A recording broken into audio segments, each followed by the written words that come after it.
How to get a FSBO. Yeah. I mean, we would go to a for sale by owner home. Big old cul-de-sac colonial or a giant home here in Delray or any home. It's a house in a little neighborhood here in Delray. The husband's all proud of himself. He's got himself as for sale by owner. It's planted in the lawn. He's going to sell it to her. So you call and say, listen, I'm a realtor. I don't want any commission. I don't want anything. I'll come by, see your house in case I have a buyer. Would you be willing to work with me? Oh, sure. Sell it on their own. You go over there.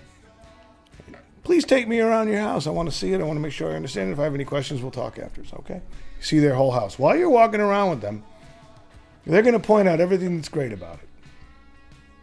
You're going to agree with them. You're going to enjoy everything that's great about it. You're going to compliment them on what they've done to make it great. Make a few mental notes of a couple things that aren't so great.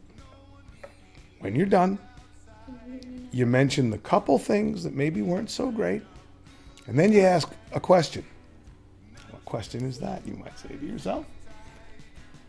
So what happens when somebody calls to see the house? Oh, my wife's home. She shows it. So at 11:30 tomorrow morning, when there's a white windowless van parked down the street reading a sign on your front lawn, they're going to phone you up and a complete stranger is going to be here at the front door with your wife, maybe your kids and your dog. Yeah. And the wife's standing there and she's white as a sheet. You're right. And she's horrified by all this. And you leave. And 3 hours later, they call and ask you to come back and list the house.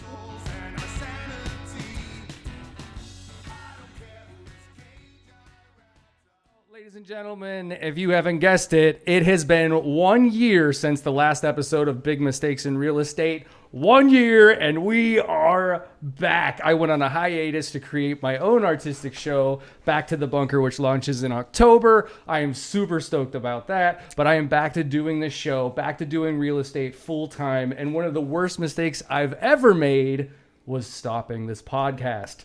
Like an idiot. But here I am to rectify mistakes right after this. Everyone makes mistakes, but these mistakes can cost you thousands in commission. Are you a real estate agent? Then listen up and learn from the Big Mistakes in Real Estate podcast with your host, Isaac Ocean. So I am here today with Steve Martel. Now, Steve I met him at the brokerage that I just transferred to, Posh Properties, and the first introduction that I got to Steve was walking across the stage to collect your $20 million. Oh, God. Yes, they give us awards occasionally for being successful at this. I never really pay attention to that stuff. I have no idea what awards we're winning or not winning. I honestly don't have any idea how much money we make. I leave that all up to my partner and my wife, Lori, who manages our business just like she manages our real estate career and my music. But it's nice. It's nice to receive some accolades and attention for getting the job done for people. So that was our first introduction, and that's what I got to see. Me and Steve sat across the table from each other with me and my better half, and a lot's changed in a year. She got a real estate license too. We're teaming up, partnering. We all joined Posh Properties, and we got to sit across, and we got so lucky that immediately I thought of you guys. I thought, for my kickoff show, I got to have this guy on the show. I'm going to be a little bit selfish here. Not for you guys. It might have been for me, because me and my lady are just starting to work together. So to see how that can be possible, how you can be successful and watch and one person cultivate the other and the other person cultivate the other. And it's a very yin and yang, give and take. But look what they got. They have this beautiful life that they built and designed themselves. So that was my introduction to this man. I'm super excited he's on the show. So I asked him what he wanted to talk about. And you know what he said? Everything.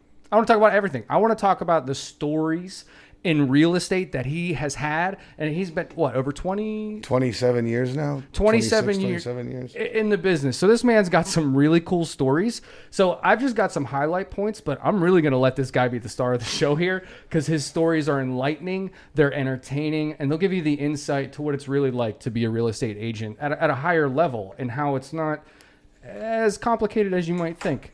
So, Steve, do you want to kick it off with one of the stories? I just realized I was wearing the readers like a little old man. I think it's interesting. The program is called Mistakes Made in Real Estate, and I know when we talked, I said, yeah, I really can't focus or think about any particular mistakes I make. Every single day is different, and occasionally you certainly screw things up or make a mistake, drop the ball here and there. But if you're honest and you're about what you do, if you care about what you're doing and the clients that you're working with, mistakes are just part of the fabric of what we do. It's the little things. The biggest mistake I think realtors make, or people that choose this career make, is not knowing exactly what it is we do for a living. I hear a lot about I'll do it part-time, which to me is like hiring a part-time surgeon or a part-time mechanic or a part-time anything. If you're going to put your entire life savings or your investment with someone and trust them, they should be giving you attention as their business. It shouldn't be their business to be at another operation all day and then at 6 o'clock at night take a few phone calls and try to help with something they haven't participated in the entire time. So that I think would be the biggest mistake. I was told a long time ago that I did not sell houses for a living. Another brilliant woman, another agent that we worked with or owned a company, had asked us, what do you guys do for a living? And well, we sell real estate. I said, no, you don't. And it's true. What we do is we counsel and we negotiate.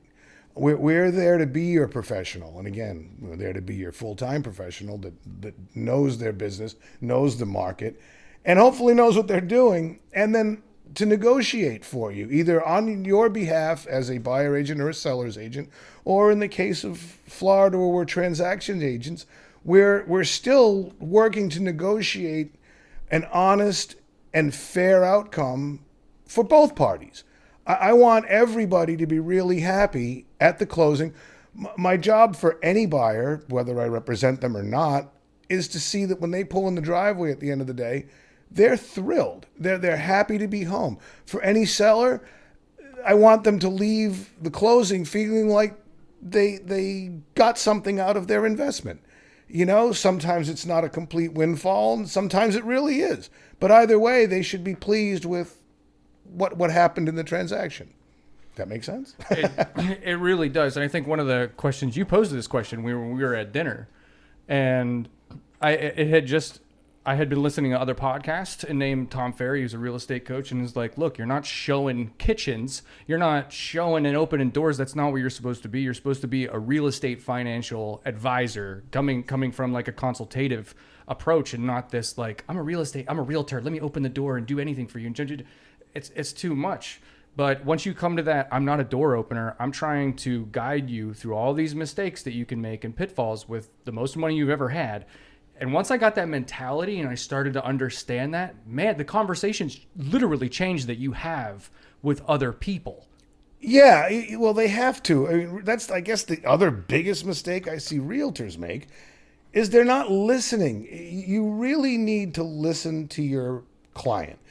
Let them talk. If they want doors and windows and throw pillows and paint colors, I can talk about that all day, but they need to lead me to that conversation. If they're telling me about their finances, if they're telling me about how much they want to be on the water or whether or not they want a pool, I need to be able to talk about that, not direct it to whatever I'm interested in, because that's not going to help anybody.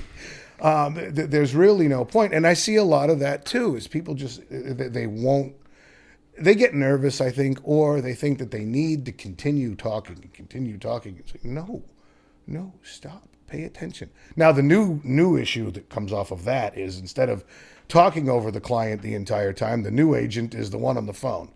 That's the fun one. They bring a buyer to a listing where I'm presenting the property. Their buyer is telling me everything about what they want in a home, and the agent's standing 8 feet away looking at his phone and scrolling and texting. I'll never understand it. The phone is a tool, but it's certainly not something to be using when you're with a client, unless it's specifically for that client for a particular couple minutes. Again, I can't make all the rules, but hopefully, somebody might hear this and put their phone down. Yeah, customer service is very important. And if we're always looking at our everything. phones, you got to be able to see somebody in the eye. And honestly, you can catch people. That's where I catch people. And if people are, and customers, clients do this to me all the time. And I say, excuse me, this is the biggest investment of your life. Do you want to, I'll wait for you, but when you're done, I'll be ready. And then they go, oh, I'm sorry. And they understand, because you just need to, you're not karate chopping them. You're just, hey. Well, that's it too. And I mean, your client, you need to be happy with them, and they need to be happy with you. Every single person doesn't have to be your client. I've met all kinds of folks that I can't work with, and that's okay. I may not be the realtor for them. And Lori and I, we do choose who we work with. We're in a boutique operation with Posh Properties, and Lori and I are like a boutique shop inside that shop. It's fantastic. We go on a listing appointment, and we're interviewing the seller just like the seller's interviewing us. It has to be compatible. I have caller ID. People call me that I'm working with. I know who they are. I want to get their call. If they're calling at 9 o'clock on a Sunday night with an emergency, no matter what it is, I'm going to take that call. But that's because I know who my clients are. I've given a lot of thought to working with them, and they've done the same. So they're comfortable calling me at 9 o'clock on a Sunday night because they know one of us will answer. And we're comfortable taking that call because we've already decided that this is someone we can do a good job for. Yeah, and you're also not going to be taking on clients who are calling you every hour on the hour, asking you ridiculous and silly questions and taking up all of your time and calling you at 7, 8, and 9 every single Sunday. That's like a different story. That's a client that's trying to take advantage of you. What he's saying is he's trying to find the clients that really vibe with his life, that when they call, it's a real emergency, not BS. Well, or even if it's a perceived emergency on their part, I'm going to be sympathetic, empathetic to it. I want them to be able to be comfortable with that. It's true. I mean, we work with who we're comfortable with, and it's been phenomenal because we have friends from every single walk of life and every single lifestyle and every single place on the planet calling us and saying, hi, we'd love to chat with you about what we hope to do here in Delray Beach. Okay. And we work it out with them. And if we can't, I'm sorry, it's just not going to be okay. But here's somebody I think will help. So I also have, plenty of referral people we can help with. And that's fair enough. Now, you have a bunch of really cool stories that we got to lightly touch on that I would like to hear the full story here on the podcast. So we have our first story here, and I have it titled as Friends Who Call Other People. Oh, that's the best. Really, after all these years, you think you've seen everything or heard everything, and every day there's a brand new thing coming at you like a freight train. And they're all fun. Oh, they're almost all fun. But it is painful occasionally to get a phone call from a friend or relative that wants you to rush over and see their brand new condo. And I go, really? Yeah, sure, it's fantastic. And who did we call to buy the brand new condo? Oh, well, we went to an open house and met this really nice agent. Oh, I'm thrilled for you. I'm not coming to see your condo. Now, eventually I may see the condo, begrudgingly storm over there and review it. But no, it's not always easy. But I think it's also part of the program. You have so many friends and family members and so many people that don't really get what we do. And we explain it and we encourage and we let them know that we're here for them. And 9 out of 10 times you get a phone call saying, hey, come on, we're going to sell the family home and yada, yada, yada. But there's always that loose cannon that's going to run out and do a real estate transaction without you. And for family members who are listening or other real estate agents that are listening out there, yes. All right, I want to paint a picture because like my family lives up in Pennsylvania, right? Well, just because they live up in Pennsylvania and I'm in Florida, doesn't mean that I can't make money on that, right? You can find a real estate agent in Pennsylvania for your family, and then you can get the referral fee. So no matter where you live, if you know a real estate agent, help them out. And by the way, if you're a realtor and being a secret agent and not telling your family you passed your real estate agent, that you're a real estate agent, then that's your fault.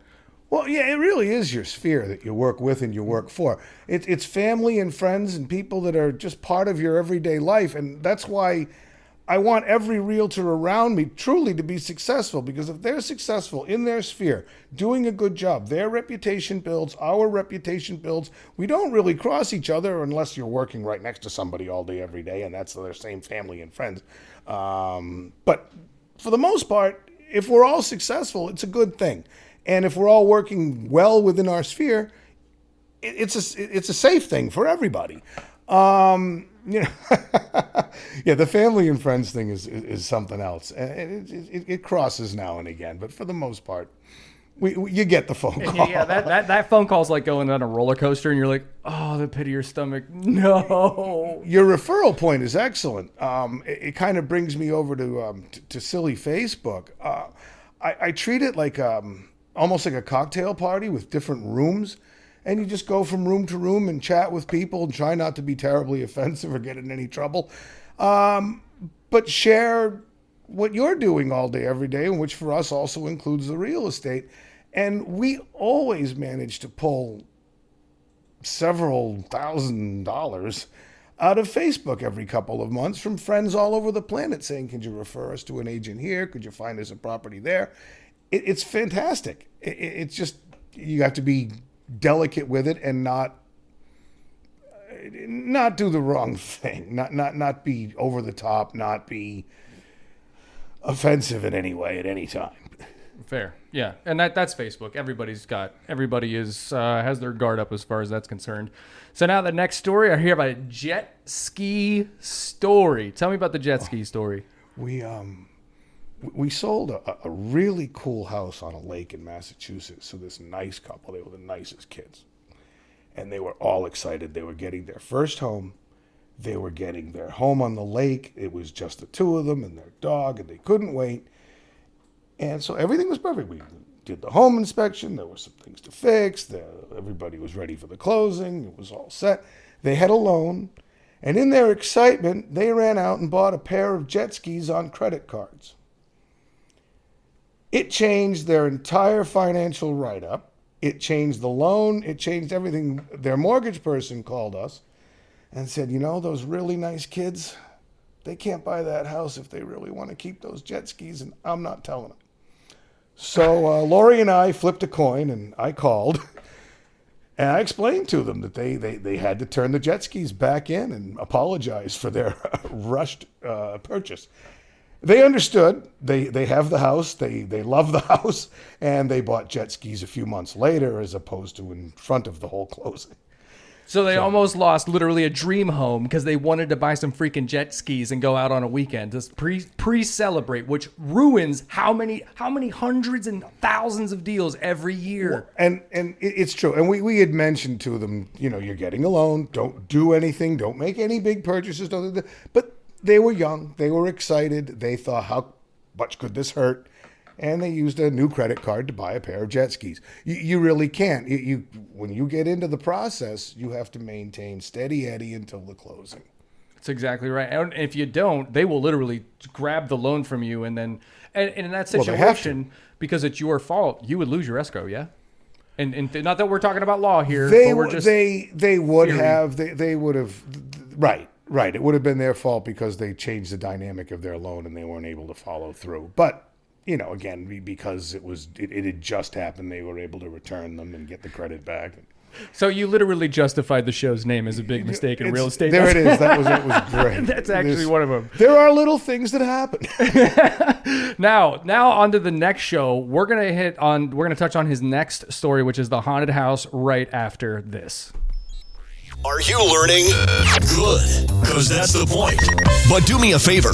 Subscribe if you have not already. And if you're feeling really frisky, give me a review on your favorite podcast player. Now back to the show.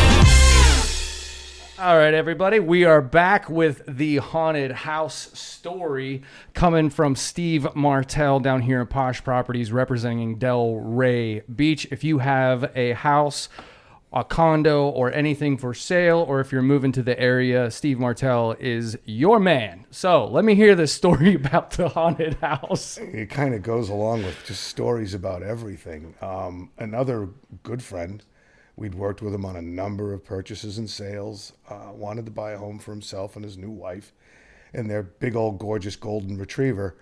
And we moved him into a really cool section of town that had a lot of little old homes and 2 families, and it was just a really neat area. And he bought an antique home with 2 apartments, one upstairs, one down. And he and his wife moved into the downstairs apartment, and they moved in and put stuff away and even moved some things into the upstairs apartment where they were going to rent it out, and they were kind of dressing it up and getting the house ready for that. And the dog stopped going upstairs. The dog refused to go up the flight of stairs. The last time it went up, it cried and moaned and screamed and yelled and barked and came down and never went back.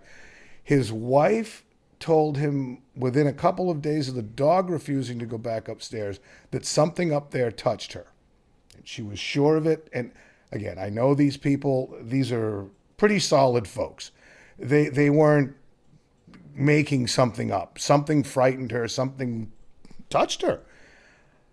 We were out in the street one afternoon discussing what that could have been, and one of the neighbors came over to say hi and meet my friend and his wife and say hello. And, you know, that could be so-and-so's relative. They owned the house for a long time. Let me ask and see what... So, okay, fine. Let's see what you find out. Well, we're still standing there talking, and this teenage gal comes wandering up and says, I understand there's a ghost. I think it's my grandfather. Let me go talk to him. And my buddy Phil says, okay, if you would, that'd be great. And so anyway, up she goes. She went into the house. We stayed in the street. And she was up there about 30 minutes. And she came down and she said, he'll leave you alone. He's going to come with me. And they never, ever had another problem. I am no one to say that this never happened. It certainly happened in front of me. I didn't meet the ghost, but they were able to go upstairs, and the dog went up that afternoon while we were still there. So I sold a haunted house, and it was remediated. Who you going to call? Steve Martel. I'm going to call the neighbor with the grandfather. It was Oh, good. my God. But she talked him out of there. And I guess, there was something happening. It was as real as it needed to be. She walked up and said the rent just went up. Yeah. You either pay up or gotta get leave. out. You have to go. You're upsetting these poor people. You gotta go. Yeah. That's hilarious. But it was cool. So then on another story coming here from Steve, you had, tell me about the inspector. Oh, I can tell you about 1,000,001 inspectors. Home inspectors can be phenomenal. When you first start, if you meet a good one at an inspection and they'll let you ask questions and talk to them about what's happening, learn. Take those first couple of years, first few inspections, and learn everything you can from these guys.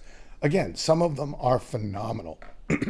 Of course, some of them started yesterday and may not care what they're doing, or may not understand what they're doing, or may not know what they're doing. I've seen some really funny things, some sad things. I watched a guy put a metal ladder against wires going into the side of a house. His partner came over and said, listen, you're going to get hurt. Don't put them on the wires.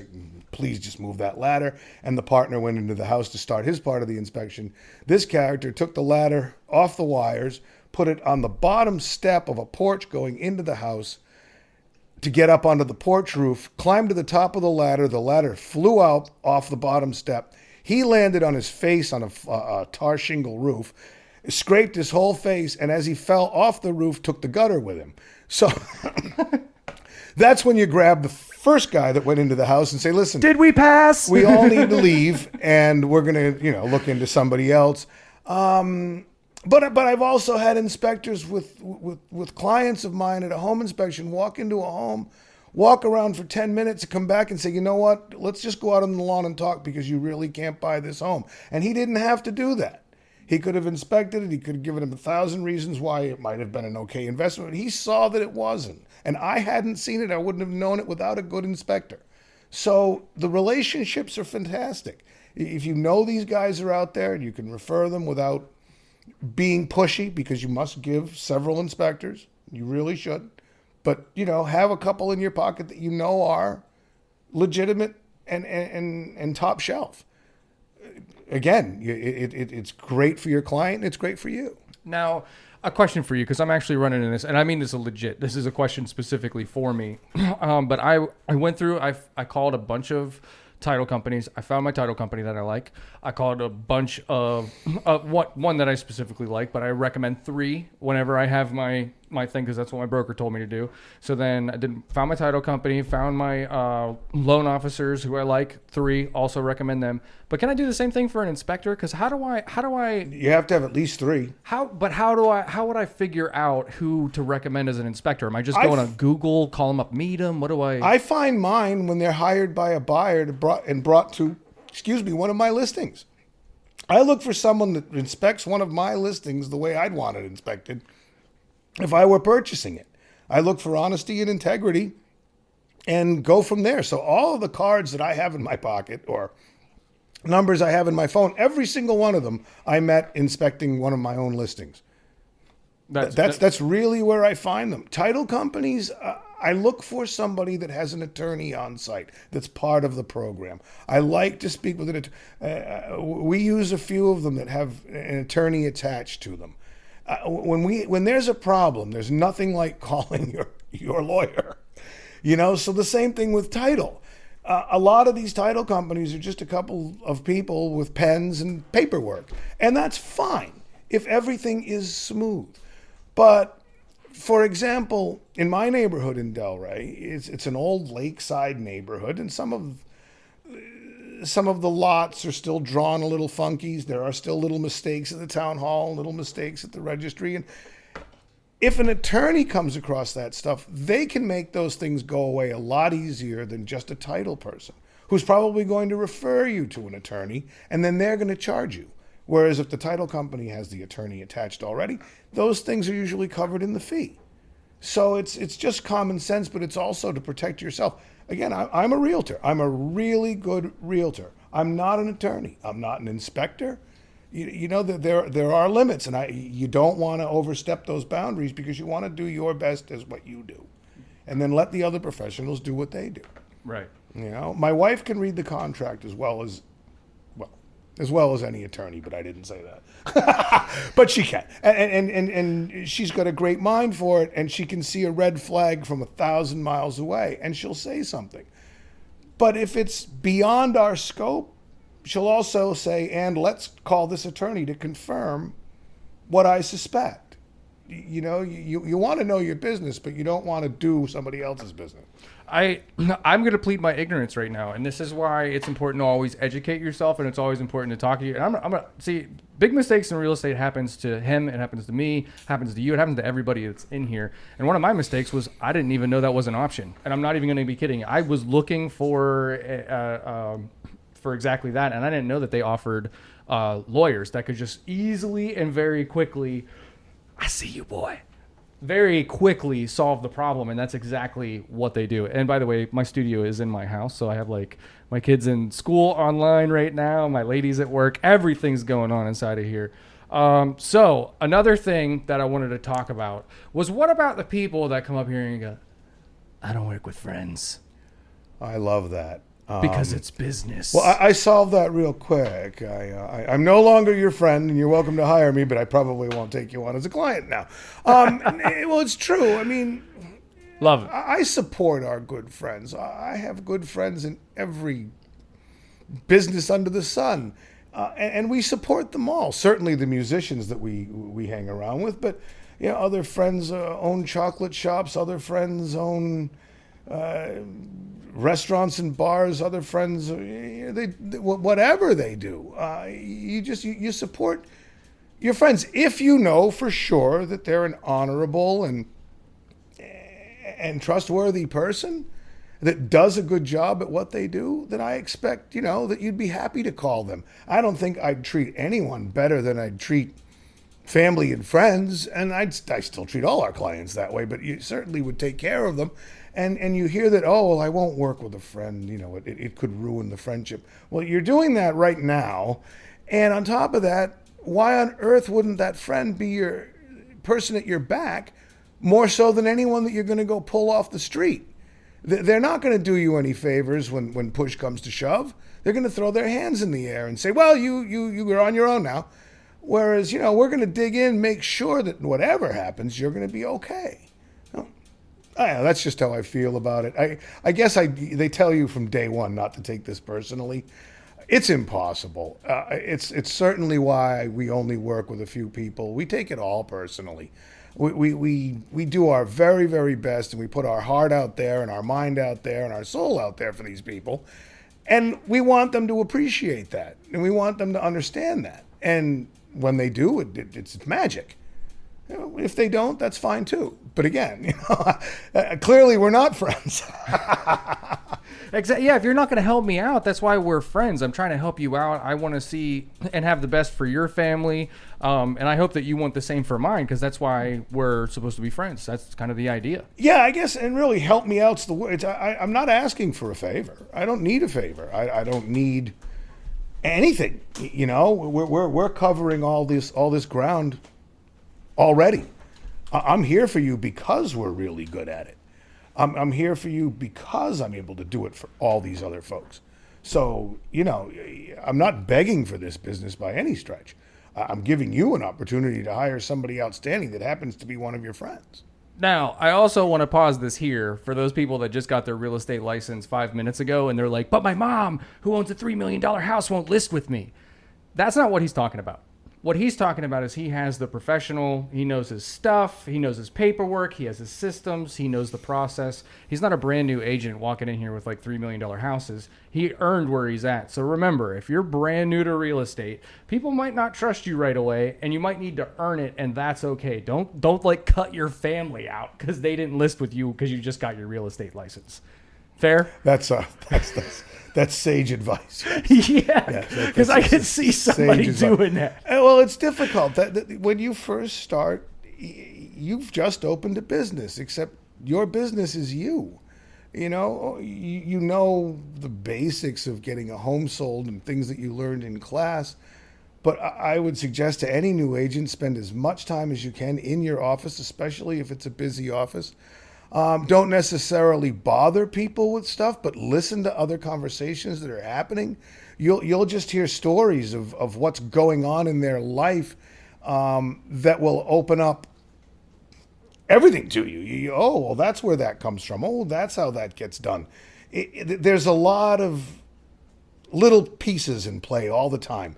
And these folks that have been doing it for years can help immensely without even stopping their day to do it for you, if you just pay attention and take advantage of their experience. It's helpful. Yep. 2 ears, 1 mouth. You need to listen twice as much as you talk. You do. For the first 3 years, you need to do nothing but, build your business, do open houses. The basics are wonderful. Do open houses, do mailings, do whatever it takes. Uptime. Uptime is phenomenal. Don't waste it. I'm an Alcoholics Anonymous, 4 years sober, April 7th. And they had one of the things that they teach in AA is your first year, don't talk. Just shut up. What do you have to share? You didn't earn your spot. You don't have years of sobriety. You don't have all this stuff. You're just here to learn. You were the one screwing up. You just need to sit into the room and literally just listen. And it's monkey see, monkey do.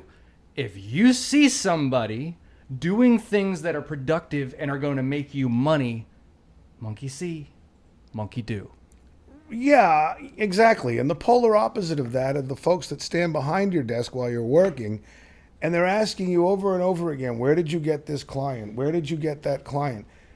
And they've missed everything we just discussed because they're not paying attention to everything going on in the office, and they're not doing any of the basics. They're just nervous that they're not getting the business that everyone else is getting.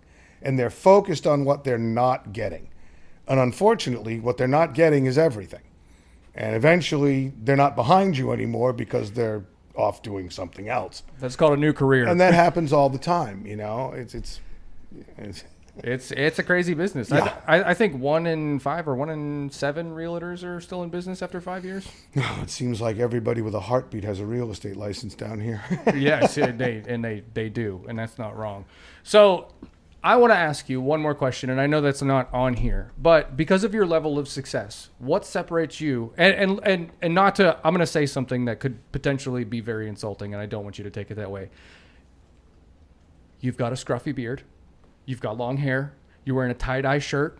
You wear jewelry. You've got the stuff on here. You're not like everybody else, but yet you're not where everybody else is either. So tell me, what are people looking for? If not a sharp-dressed realtor that can show Instagram photos and everything else, why are you just so different from every single real estate agent I've ever met? And yet you're so damn successful. Well, I'd like to blame that all on my wife. It's nice. I'm very, very comfortable with who I am after all these years of being who I am. And working in South Florida in a beach town environment, it's really not the way to go to be dressed in a suit all day, looking uptight and making buyers and sellers uptight when they're really looking for a casual, happy place to live and work. I kind of look the part, but I look the part because I'm comfortable being in that vibe. I'm a musician. I'm involved with the Delray Beach Playhouse, so I've kept it kind of artsy. I've kept it low key, and I'll get back to my wife. Lori knows everything that I need to know before I need to know it. So I have an incredible support system behind me. And 90% of what I say will be true because she'll make sure it is. In the meantime, I love, and this is the real answer to your question, I love what I do. In the meantime, I love what I do. I get up every day feeling like I don't work even though I work 24/7. Because I enjoy every conversation I have with every one of our clients. I look forward to selling their listing. I look forward to finding this one a house. It's really, really a treat to get to do what I do. And I think that comes across more than anything to the people we work with. They meet us and they say, you know, these guys aren't here to hustle anything. These guys don't want anything. They love what they do. They're a nice family with a whole cool scene going on, and they're knee-deep in exactly where we want to be. So we work with them, and they work with us, and it's wonderful. So, yeah, I love what I do. That's the answer to your question. I'm perfectly happy all day, every day. So I can actually spit some of the knowledge that you give back to me and say this and consolidate what you said a little bit. He told me, and I'll never forget it, because every day that I'm driving down A1A, and we're going to get to that too, every day that I'm driving down A1A, I think about what he said to me a couple weeks ago, and he said, every day I work, it's a Saturday. Still got to work, but it's Saturday. Every day. And I was like, that never occurred to me to just switch that, because you're a real estate professional. On Sunday, your phone rings at 9 o'clock. If you have a 9 to 5, your phone doesn't ring at 9 o'clock ever. But this isn't a 9 to 5. No. This is a career. Yes. And every day is Saturday. Every day is Saturday, but we work Saturdays. But we work Saturdays. And it's wonderful. I love that. Because when I'm out at work on a Saturday and it's absolutely gorgeous and I'm on A1A and I've got Lori with me and the appointment's over, now I'm with my best friend in the world on A1A under palm trees looking at the ocean, and work ended. So we're free and we're having fun at the same time. It's just a phenomenal setup. And then with the phone call, we can be right back at work. Okay, because we enjoy what we do. I feel like the cat that ate the canary. I'm just happy all day. It's a great mentality to have, and once you adopt that mentality, that right there, that little tidbit, that can literally change your whole outlook. If this turns into a grind and it's every day, oh my God, I have to deal with all this crap and blah, blah, blah. If that's what you're waking up for every day, your life is gonna suck. But if every day's a Saturday, but we work Saturdays, life gets a lot better and simpler. Well, I think that a lot of folks find that that's the hardest part is you have to market yourself. And if you have to think about that, that can become a bit of a grind. If it feels like it's 24/7, but you're not enjoying it, you really shouldn't be doing it. If you're telling yourself, I do this for the money, go do something else. It's so beyond doing it for the money. The money's fantastic when you do well. There are people that do way better than we do. There are people that we do way better than. It never was about the money for me. It's always, for me, I've enjoyed being able to get somebody from point A to point B with a giant grin on their face. And that works. That works to fulfill me. Yeah. For money, Lori tells me when I have money for gas or guitar strings, and I'm good to go. I love it. I love it. So, if you guys learned something, don't forget to subscribe and hang on right after this. On the next episode of Big Mistakes in Real Estate. So you guys know that I recently switched brokers. I'm going to be talking about what happened with that switch between brokers, why I switched, and I'm going to give you how I did an 1.5-hour, 2-hour interview with my broker face-to-face with a giant checklist that we went through to make sure this was the right fit for me. And I'm going to give that to you guys free for everything. I will see you guys next week. Steve, do you want to leave the audience with anything besides... Wait! I forgot. Steve keeps on saying that he's a musician, and we have a super special treat for you. First of all, if you didn't notice and you liked the song in the very beginning, that's him. And in the very ending song, we have a super special treat for you guys. This is the South Florida theme song.